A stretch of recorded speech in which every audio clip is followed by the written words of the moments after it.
and what I'm observing. I want to know if they are engaged with the feedback. If they're bored, they're not learning. If they're over aroused, they're not learning. If my ADHD kids, I give them a fidget to play with in their hands and they're looking down at their hands, they're not learning. So I want to watch their engagement.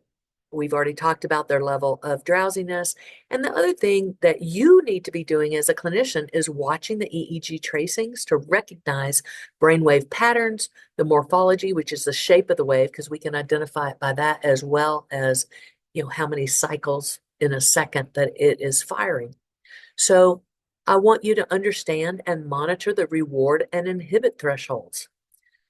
So if I am doing, let's say, automated thresholding the first few sessions because I don't know where to set a bar for this client. I've just started training them. I've got a general idea from my midline assessment, but maybe I did my midline assessment in the morning and they're coming in the afternoon. So I'm going to use auto thresholding. Let's say I'm training down theta at the frontal midline because it's an ADHD kid.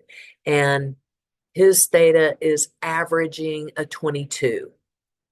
And so by session 5, I'm going to switch that to a manual threshold, and I'm going to set that bar at 22, and I'm asking his theta wave to do the limbo.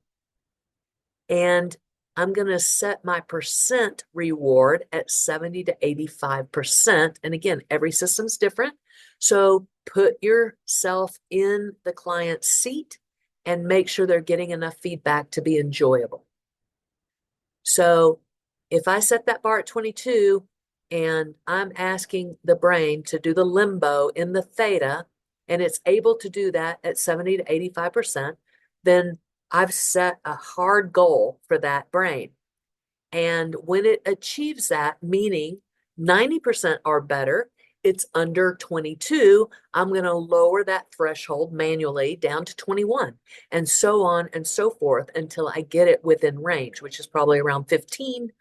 Just depends on the kid. But this is why I want you to pay attention to your screen. You need to know where their average amplitudes are in each band that you've determined to train and what the percent reward that they're getting. There is no time to play on your phone. You've got a lot to be paying attention to here.